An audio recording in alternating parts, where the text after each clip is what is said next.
E aí galera, vamos começar uma aula sobre ligações químicas. Vocês já tiveram a parte teórica, agora vou fazer a parte explicativa para vocês sobre como ocorrem as ligações químicas. Essas ligações químicas, como vocês viram, podem ter três tipos diferentes de ligações químicas. Então, nós temos a ligação eletrovalente ou iônica, a ligação covalente e a ligação metálica. O que elas têm de diferente entre elas? Bom, então as ligações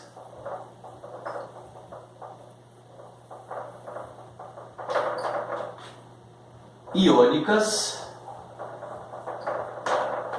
elas ocorrem entre átomos de não metal mais átomos de metal. Então nunca vai ocorrer uma ligação iônica entre átomos de não metal com não metal, entre átomos de metal e metal, hidrogênio e metal, hidrogênio e não metal. Não vai acontecer ligação iônica dessa maneira, ok? Outra coisa importante, como o nome diz, iônicas, elas surgem a partir dos íons. O que seria isso? Os átomos, para fazer as ligações químicas, eles devem obedecer uma regra chamada regra de octeto, tá? Ou regra do octeto. E que eles devem conter ao final dessa combinação, dessa ligação química, 8 elétrons na sua camada de valência, na sua última camada eletrônica. Então, nós temos que ter aqui nas ligações iônicas perda ou ganho de elétrons, tá? Um dos átomos vai perder, vai ceder elétrons, e o outro vai ganhar ou receber elétrons para que haja a combinação, a ligação iônica. E isso vai ocorrer da seguinte maneira. A transferência de elétrons sempre ocorre na última camada.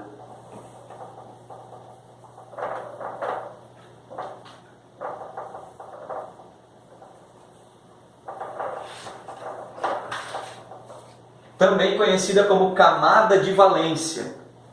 Essa camada, quando nós fizemos a distribuição dos elétrons nelas, ocorre que na última camada é que vai fazer essa troca, essa combinação, essa doação, essa perda e recebimento de elétrons.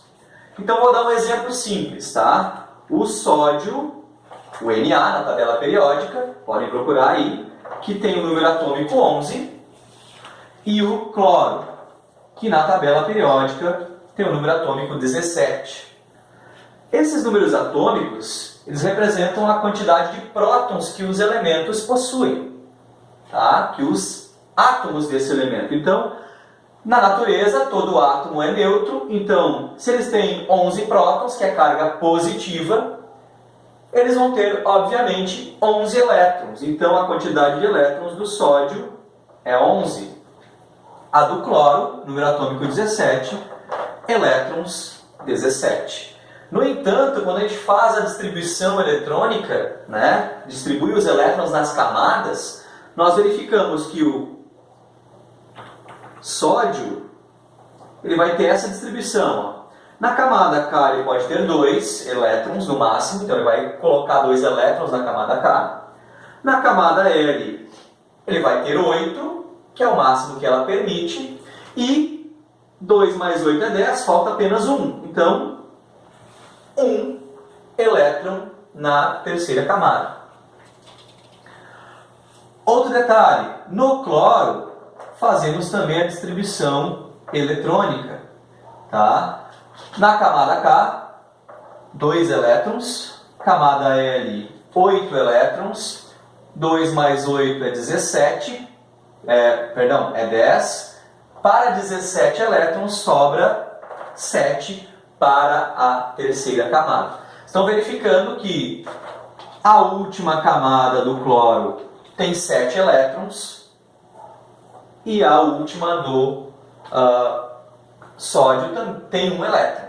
Agora detalhe, o que estabelece a regra do octeto? Os átomos eles se combinam entre si para chegar à estabilidade, imitar os gases nobres. Então, os gases nobres, na sua última camada ou camada de valência, ou eles vão ter 8 elétrons, em quase todos os gases nobres é assim, com exceção do hélio, que ele vai ter 2, porque o número atômico dele é 2, então vai completar a primeira camada. E com isso ele vai atingir a estabilidade.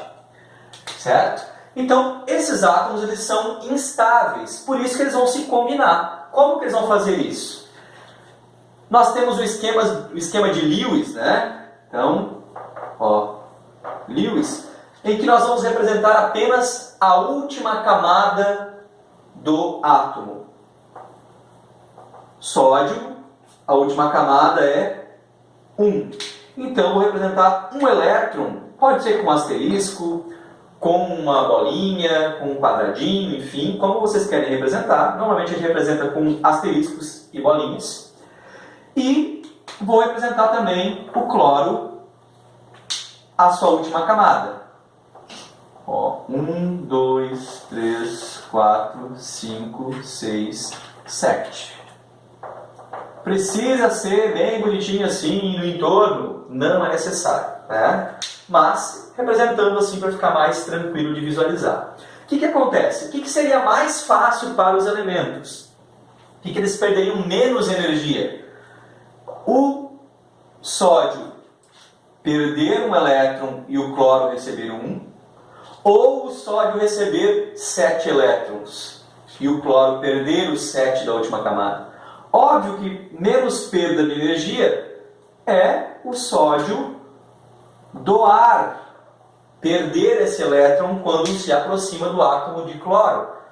E perdendo esse elétron, né, vai passar para o átomo de cloro, o sódio fica um íon positivo. Por quê? Ele tinha 11 elétrons, mas perdeu 1, ficou com 10. 11 prótons para 10 elétrons, a carga fica mais 1. Ele vai virar o cátion monovalente, mais 1, certo? Agora, o cloro, como ele recebeu um elétron e completou a sua última camada, olha quantos tem agora. 1, 2, 3, 4, 5, 6, 7, 8. Chegou à sua estabilidade e ele ficou com carga menos 1. Porque agora ele tem, ao invés de 17, 18 elétrons. 17 prótons menos 18 elétrons, menos 1. Por atração eletromagnética, mais 1 com menos 1, os opostos se atraem e formam o cloreto de sódio. Daí vocês vão perguntar o quê? Mas agora o sódio não tem mais a última camada. Tem, gente, olhem bem aqui. Essa última camada ele perdeu, certo? Então, observem, quantos elétrons agora tem na última camada do sódio? Tem apenas 8, que é o que o gás nobre tem. Então, ele atinge a sua estabilidade fazendo esse processo. Tá? Vamos passar agora para ligação covalente.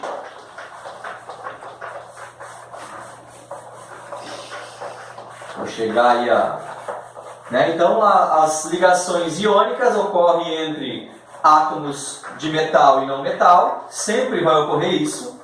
Ok? Ocorre a transferência de elétrons, doação, perda, ganho, né, de elétrons. E sempre vai formar íons. Um cátion, que é carga positiva, e um ânion, carga negativa. O exemplo dado é o mais clássico. Cloreto de sódio. O sódio é o cátion, monovalente, mais 1. E o cloro é o ânion.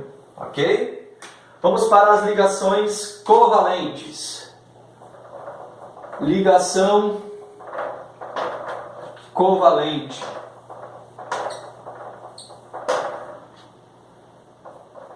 ocorre entre átomos de não metal mais não metal,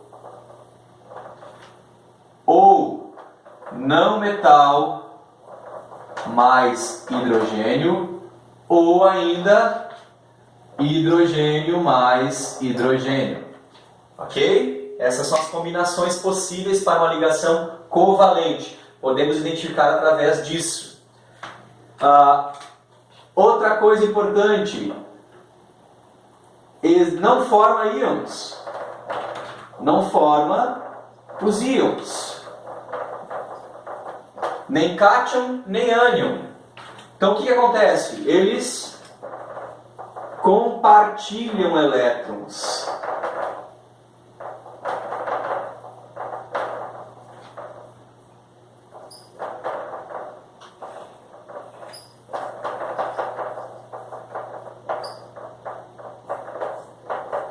Tá? Criar um compartilhamento também para atingir a estabilidade, utilizando a regra do octeto, para que a última camada do elemento contenha 8 elétrons e imitem, digamos assim, os gases nobres. Como é que acontece a ligação covalente?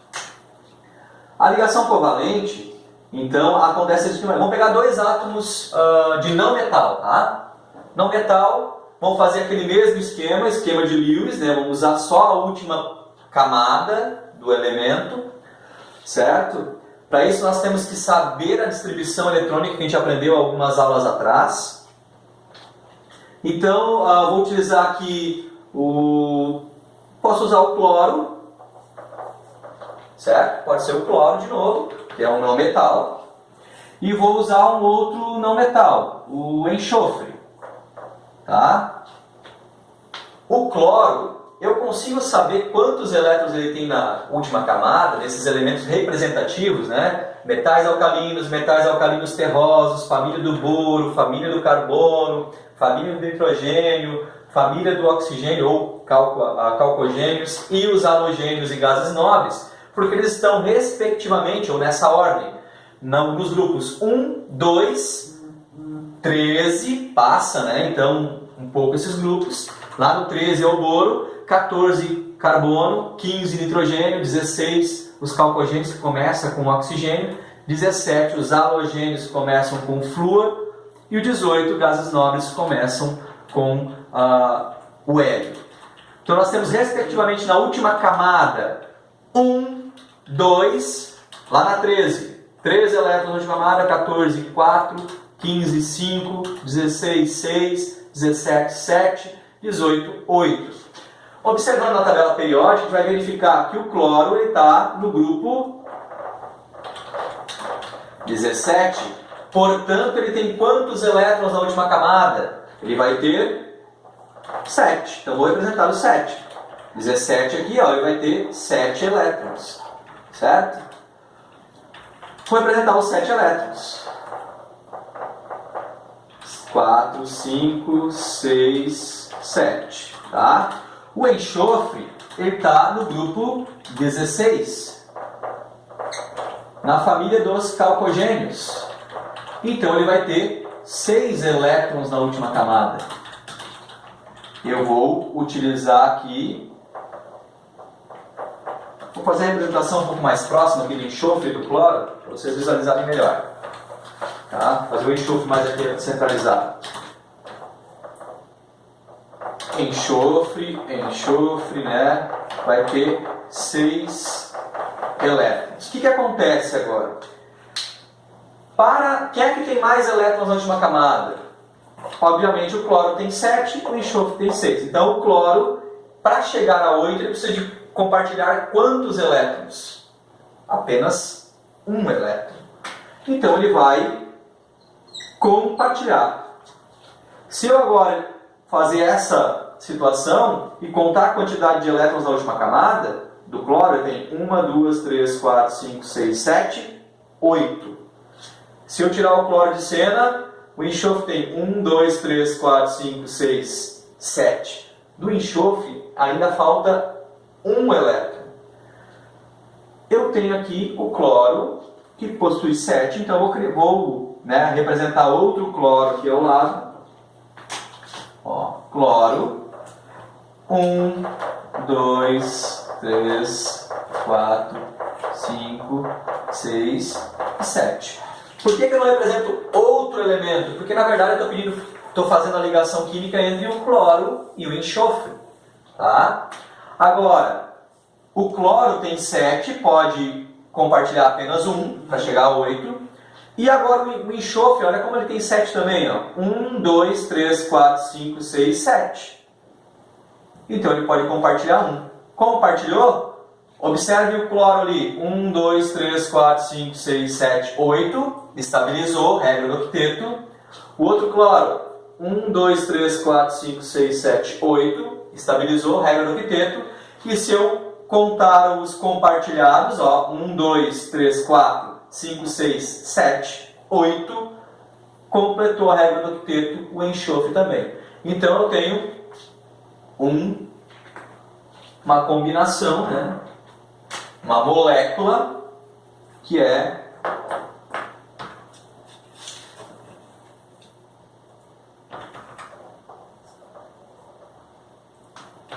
ClS2, sulfeto de cloro, tá? Que é um sal, na verdade, tá bom? Então, essa aqui isso aqui é o que ocorre com átomos para ligação covalente. Eles vão compartilhar, não vai existir nem cátion nem ânion, como existia na ligação iônica. Vai existir apenas a combinação para que eles equilibrem, né, compartilhem então esses elétrons para chegar à estabilidade e formar uma substância, nesse caso o sulfeto de cloro. Ok? Última ligação química, a ligação metálica, que na verdade ele vai associar, né, serão átomos de metais que vão se associar deixando uma nuvem de elétrons para que eles fiquem livres e possam conduzir a eletricidade. Então, a ligação metálica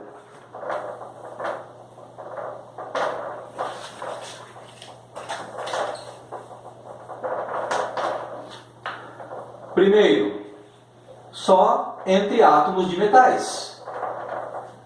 Metais, pode ser ferro, ferro, ferro, cobre, cobre, cobre, ferro, cobre, cobre, ferro, enfim, vai fazer a ligação entre átomos de metais. Eles vão formar uma nuvem de elétrons livres.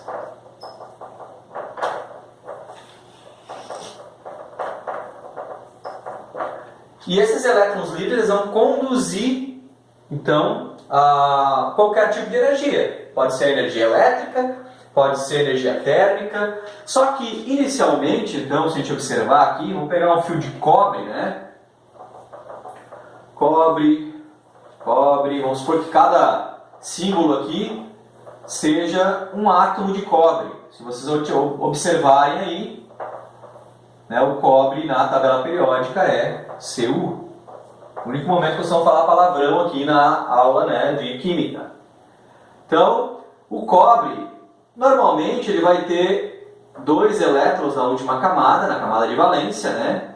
Então, vou botar aqui os elétrons com símbolo negativo e umas bolinhas, né, só para representar o símbolo negativo. Só que esses elétrons, eles vão ficar livres. E eles podem circular entre esses átomos para qualquer direção. Depende da energia que eles vão receber. Então, esses elétrons eles podem estar desordenados em determinado momento, né? Em outro momento, quando recebem uma energia, eles vão ficar todos coordenados. Então, se eu conduzo um tipo de energia da esquerda para a direita, os elétrons vão se ordenar e saltando de um átomo para o outro de forma ordenada, num único sentido. Tá? E assim vai estabelecendo a transferência de energia nesses compostos metálicos. Ele vai tendo ordenação e seguindo o fluxo da energia.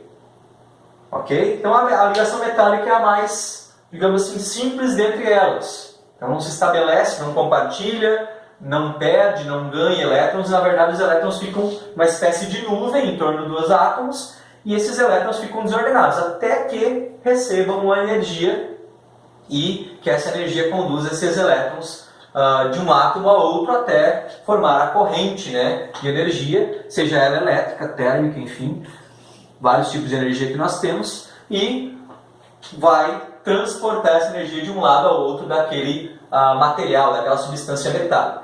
Ok, gente?